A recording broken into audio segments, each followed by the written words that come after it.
สบายดีและสวัสดีเนาะพ่อแม่พี่น้องก็ตอนรับทุกคนทุกท่านเข้าสู่ซองคูคิวอีกเส้นเก่าเส้นเดิมพี่น้องเนาะมาอยู่กับเฮาอีกก็คือนี่มุมเก่ามุมเดิมบรรยากาศเก่าๆเดิมๆเนาะอยู่ที่เทียงไห้เทียงสวนคือเก่าคือเดิมแต่มื้อนี้ขออนุญาตใส่อันหน้ากากจังซี่พี่น้องคือมาตากแดดแต่ละมื้อนะบ่แม่นแต่หน้าดำหน้ากำหน้ามืดพี่น้องนี่หน้าไหม้หมดแล้วเนาะคนอยากใช้จังซี่พี่น้องแดดร้อนโพด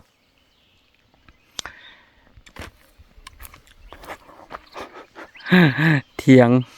เป็นเหมือนเฮือนเลยพี่น้องเนาะมีผู้คนมานอนอยู่นี่เป็นมือที่สีแล้วเครื่องอยู่เครื่องนอนพี่น้องเอ้ยมือที่สีแล้วเนาะมีโซลาร์เซลล์มาไต่ให้คักแน่แล้วก็นึ่งเขาเป่าไฟกิน มีครบสุดเหมือนอยู่เฮือนเลยพี่น้องนี่หาวตากเครื่องกะตัวนี้เนาะน้ำนี่พี่น้องก็คือยังบ่ทันได้ใส่เทื่อมื้อก่อนนั้นก็อีพอมาต่อคือยังบ่ทันมาบ่ฮู้ว่าสาเหตุเป็นหย้อนที่สร้างเนาะมื้อนี้เป็นมื้อใหม่เฮามานี่ก็จักหน่อยสิขึ้นไปกวดเบิ่งก่อนถ้ามันมันเอาใหม่กันบ่ได้ก็จำเป็นต้องหาวิธีเอาปูนเอาแฮทรายขึ้นไปล้อเนาะพี่น้องเนาะเฮ็ดเป็นฝายซีเมนต์เลยก็นี่พี่น้องเนาะคือเก่าเวียกงานเก่าๆแต่ว่ามื้อนี้ทดลองเอาจักรมาเจาะดินเนาะเอาจักรมาเจาะดินเพราะว่าเฮาสิจ้างเขาเบิดก็สิ้นเปลืองหลายโพดพี่น้องเนาะทางเทิงพุ่นก็คือมันสูงแดเฮาก็จ้างเขาเจ้ามันสูงมันชันเนาะมีมือหินเฮาก็จ้างเขาเจ้าบกนี่อันนี้มันเขาเจ้า4คนมานอนบกก็ลงมาฮอดประมาณยังบ่ทันครึ่งกลางเท่านะคันคิดไล่ไปก็น่าจะได้ประมาณ30ปลายเกือบ 40% นี่แหละเนาะเพราะว่าทางเทิงมันยาวลงมาทางลุ่มก็สันเขาแล้วทางพูนก็คือกันทางพูนแท้มื้อนี้บ่ได้เอาไผมาเนาะมีแต่เขาเจ้ามา2-3คนเขาเจ้ามาขุดบอนที่มันสั้นแท้ๆบอนที่ยามฝนเฮาไปบ่ได้เอาเขาเจ้ามาขุดแต่ว่าตัวใดที่มันบ่สั้นคือเฮาบ่ได้เอาเขาเจ้ามาแล้วเนาะนี่เฮาจะเอาจักรไปเจาะตัวใดเจาะบ่ได้ก็ค่อยบกไปก็กูคิวลองเจาะเบิ่งแล้ว1แถวเนาะแถวหนึ่งมี20ปลายต้นนี่แหละอยู่แถวเที่ยงนี่ก่อนไปเบิ่งนะสังเกตเบิ่งดินพี่น้องแถวนี้หัวบ่มีมือหินอยู่แล้วแถวนี้เนาะสบายเจาะก็ได้เป็นดินสดพี่น้องเนาะนี่ดินก็ได้เจาะกว้างก็จะประมาณนี้ใบเฮามีประมาณ20 เซนติเมตรนะพี่น้องเนาะขุดห่างกันอยู่3 เมตรพี่น้องตัวใดขุดบ่ได้เขาก็สิย้ายไปน้อยนึงยับไปน้อยนึงนี่ขุดคือจังซี่เนาะก็ เฮาฮู้แล้วแหละว่าคนเดียวเฮาขุดเฮาเจาะจังซี่บ่ไหวแน่แต่มื้อนี้มาลองเบิ่งความง่ายความยากมาลองเบิ่งมื้อนึงได้ประมาณจักคุ้มคนนึงนะพี่น้องมันเมื่อยสำใดแล้วถ้าเฮาสิจ้างคนมาซอยเฮาขุดจ้างคนมาซอยเฮาเจาะนะแบบ2คนมาซอยกันหรือว่า3คนมาซอยกันเพื่อผัดเปลี่ยนกันเฮาสิได้จ้างเขาเจ้ามือละเท่าใดพี่น้องเนาะอันนี้คือมาลองเบิ่งก่อนเนาะพี่น้องเนาะพ่อแม่พี่น้องลองคอมเมนต์มาว่าครูคิวควรจ้างวันละเท่าใดคือปกติเด้อพี่น้องปกติบ้านครูคิวจ้างมาเฮ็ดไร่เฮ็ดสวนจังซี่ก็จะไล่เป็นเกรดนะพี่น้องเนาะไล่ตามหน้างาน งานทำอิฐคืองานมาทางป่านี่งานมาทางป่ามาปั๊มใหม่จังซี่เนาะตอนแรกๆเลยคันบ่แม่นงานเมาแม่นงานมาเป็นแต่ละมื้อนี่ซื่อๆนี่ก็คือคนหนึงอยู่200,000กีบต่อมื้อเฮ็ดเวียกบ่ฮอด8 ชั่วโมงดอกน่าจะ7 ชั่วโมงปลายนั่นแหละเบิ่งเฮามาฮอดมันสายได้เนาะมันไกลเนาะมาฮอดพี่ก็8 โมงแล้ว8 โมงปลายกินข้าว12 โมง8 9 10 11 12 4 ชั่วโมงตอนแรกก็ออกเวียก1 โมง2 3 4 5เฮ็ดเวียก8 ชั่วโมงเฮ็ดเวียก8 ชั่วโมงในการทางมื้อนึงอยู่200,000 กีบก็300 บาทได้บ่พี่น้องเบิ่ง3 6 10 8 3 6 18ประมาณ300 บาทเลยเนาะประมาณ300 บาทต่อมือต่อคนแล้วก็ต่อมาก็คืองานอื่นๆงานเผาปลาเขาก็จ้างเขาเจ้ามือละ200,000คือกันแต่ว่ามือที่เผาจิแท้ๆก็คือเขาได้ให้ OT เขาเจ้าเป็นมือละ200,000กว่าแล้วก็งานอนามัยก็มือละ200,000เนาะเป็นงานแบบทั่วๆไปนักเติบแต่ว่าทั่วๆไปแล้วก็งานเผาอันเบิ้งคูคิวให้เบิ้งได้พี่น้องเด้อรับราคาเนาะนี่อันสีขาวๆนะพี่น้องเป็นจุดหันนะเป็นอันตอนเฮาเผาหันมันบ่ไหม้หมดแล้วเฮาได้มาอนามัยเฮ็ดเป็นกองใหม่นะแล้วเอาคนมาเผาเนาะตัวนี้หันเฮาจ้างเขาเจ้ามื้อละ230,000พี่น้องเนาะ230,000ก็ประมาณ350 บาท350 บาทแล้วมาฮอดงานตัวนี้งานตัวนี้งานขุดคลองเขาเจ้าขุดนี่เฮาจ้างเป็นมือเขาเจ้าบ่มาพี่น้องเนาะเขาเจ้าก็เลยคิดเป็นหลุมคิดเป็นคุ้มให้เขาเจ้าบกคลองไปบ่ที่มันสั้นๆนี่คือนั่นเนาะบ่ที่มันสั้นๆเขาเจ้าบกไปหลายเขาเจ้าแทกไประยะ3 เมตรเขาเจ้าขุด1 คุ้มไปเฮามานับเบิ่งมือนึงเขาเจ้าได้เท่าใดแล้วเขาก็กระจายไปตามนั้นเนาะคุ้มนึง 8,000 กีบ 8,000 กีบก็ประมาณจักบาทวะ10 กว่าบาทล่ะพี่น้องเนาะเพราะว่า10 บาทมันถืออยู่6,600 กีบ 6,700 กีบอันนี้ 8,000 กีบก็13 บาทละบ่พี่น้องคุ้มนึงนะแพงเติบก็มาไล่เฉลี่ยเบิ่งมันก็พอๆกันพี่น้องถ้าเขาจ้างเป็นมือเขาจะบ่มาแม่นบ่แต่ว่าถ้าจ้างเป็นมือเขาจ้างมือละ200,000เขาจะบ่มาเด็ดขาดงานหนักเขาเจ้าเมานี่เขาเจ้าเฮ็ดเบิดบื้อมาแต่เช้าๆแล้วก็ตอนสายก็พักหน่อยเดียวร้อนก็อดเอาตากแดดนะแล้วก็ตอนแรงก็ฮอด5 โมงปลายฮอด6 โมงย่างพุ่นน่ะบางคนกลับนี่เขาเจ้าก็ได้เนาะคือครูคิวจ้างเขาเจ้ามา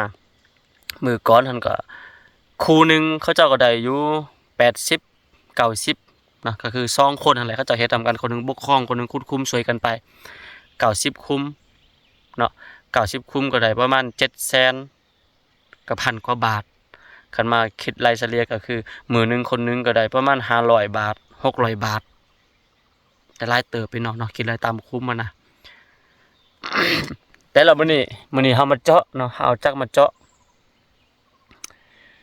ยังบ่ฮู้ว่ามันนักสำใดงานเนี่ยเดี๋ยวขอคิวมาลองเบิ่งก่อน บ่เคยจ้างเขาเจ้าจักเทื่อเนาะคือครูคิวบอกพ่อแม่พี่น้องอะไรว่างานทั่วๆไปมื้อนึง200,000เนาะงานหนักแดก็คืองานเผาไหม้อยู่กลางไร่อันแดดร้อนๆนั่นมื้อนึง200,000 แล้วงานเก็บหมากหินอีพอเอาเด็กน้อยมาเก็บหมากหินออกจากถนนหั่นน่ะก็มื้อนึง230,000คือกันพี่น้องบกครองนี่เฮาจ้างมื้อนึง200,000เต็มมื้อนึง250,000เขาเจ้าบ่มาเขาเจ้าขอไหลเป็นหลุมเนาะแล้วบัดนี้ตัวนี้เนี่ยเนาะครูคิวอยากให้พ่อแม่พี่น้องมาเปรียบเทียบว่าครูคิวบ่ขุดตัวนี้นะพี่น้อง พ่อแม่พี่น้องคิดว่าราคาสมเหตุสมผลอยู่บ้านเฮาราคาซ้ำนี้แล้วถ้าจักเฮาน้ำมันเฮาแล้วจ้างคนนอกมาขุดซอยนี่เขาจะจ้างเขามือเท่าใดน่ะพี่น้องครูคิวก็บ่ฮู้เด้อเนาะบ่ฮู้ว่ามื้อนึง250,000ประมาณนี้หรือว่า200,000เพิ่นสิมาหรือบ่หั่นนะพี่น้องเดี๋ยวลองพ่อแม่พี่น้องลองคอมเมนต์เบิ่งเนาะว่าสมควรประมาณเท่าใดเดี๋ยวครูคิวสิไปสอกจางเบิ่งพี่น้องคนเดียวคือสิบ่ไหวยังหลายเติบได้นี่ยังขึ้นบ่ถึงพุ่นแหละอันเฮาจะได้เจาะอันนี้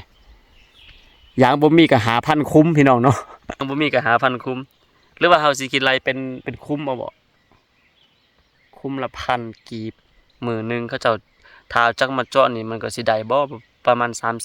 3-400แต่ครูคิวเคยเจาะแล้วเนาะจักอันนึงแต่ว่าคนไปนำกันอยู่3 คนผัดเปลี่ยนกันจักก็นักเติบได้ผัดเปลี่ยนกันได้อยู่เกือบ600พุ่นน่ะพี่น้องเกือบ600หลุมแต่ถ้าคนเดียวมันเจาะเลยนี่ก็น่าจะได้น้อยเนาะโอเคพี่น้องเดี๋ยวครูคิวทดลองเบิ่งก่อนเนาะว่ามันสิเมื่อยซำใดหมดมือนี่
คุ้มหนึ่งก็ประมาณนี้แหละพี่น้องเนาะถ้ามันบ่มีมึงหินบ่มีหากใหม่มันก็ลึกเติบนี่เฮาขุดลึกเติบแต่ว่าตัวใดมันมีมึงหินมันก็พวกเขาตัวใดมีหากใหม่มันก็ลำบากเนาะพี่น้องเนาะก็เกือบสุดเลยคือบ่นี้เนาะพี่น้องมันก็ยุ่งยากเติบนี่เจาะทำอิฐเจาะนี้นี่เจอหักไม้มันก็บ่ลงเนาะใช่แล้วหักไม้ให้เบิ่งนี่พี่น้องเจอหักไม้เนาะนี่เจอหักไม้เขาก็ย้ายบอนย้ายมานี่ก็เป็นหักไม้อยู่ก็ได้ย้ายมานี่นะพี่น้องย้าย3บอนดีๆเนาะตัวใดที่บ่มีหักไม้ก็โอเคอยู่ได้พี่น้องแต่ว่าเมื่อยแขนเติบจักอันนี้ก็นักเติบ10 กิโลมีอยู่บ่ ต้องได้ใส่คนมาช่วยพี่น้องเนาะต้องได้ใส่คนมาช่วยกินข้าวแล้วเบิ่งน้ำพ่อแม่พี่น้องเนาะน้ำบ่ออกเบิ่งโอ้มันก็สูงเติบเลยนี่น่าจะได้ไหลลมไหมโอ้น้ำลายได้เนาะ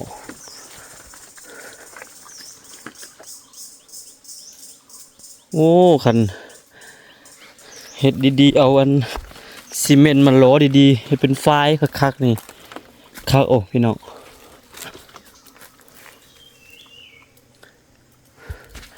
ซ้ำนี่นำนะจะไปแล้วนะเบิ้ง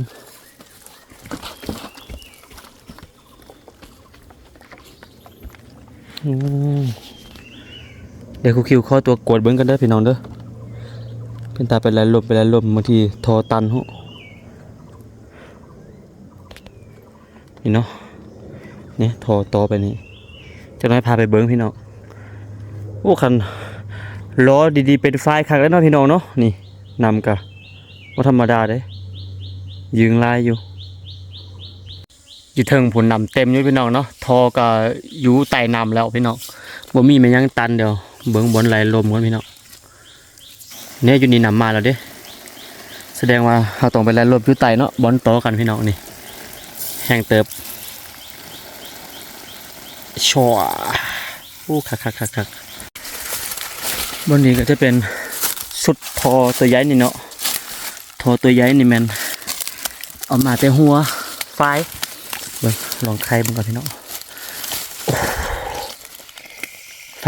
ฟังเสียงนี่มีลมลอยน้ำมากันเนาะเราค่อยอัดเนาะ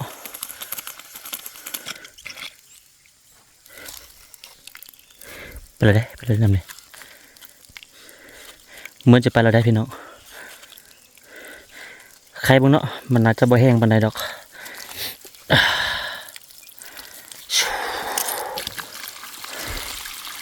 โอ้ทางนี้ก็นำคืนเดี๋ยวรออันนี้มาก่อน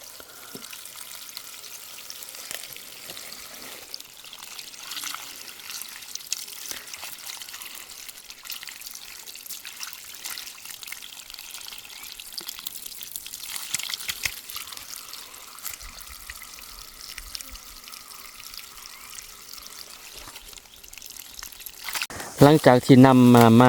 าพี่น้องนำบ่พ้นทอที่2ทำเนาะนี่ก็นำบ่มาสับทอที่3ทอที่4ก็คือมันน่าจะเป็นหย่อนแห้งดันของนำได้บ่พี่น้องนำแห้งดันบ่พอมันก็เลยบ่มาเนาะไหลลมจังได๋ก็ตึก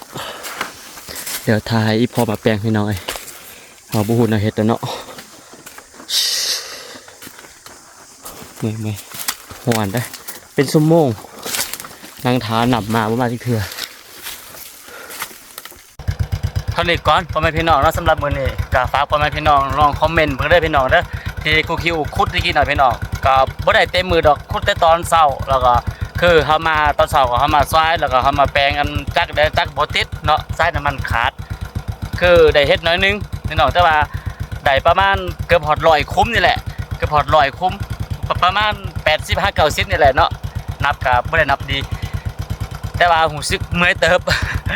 คือถ้าคนหนึงคุดแท้ๆตอนเช้าน่าจะได้ประมาณ100กว่าหรือ200ตอนแรงก็เหมือนกันถ้าจักดีแล้วก็คนบ่เมื่อยก่อนเท่านั้นแต่ว่า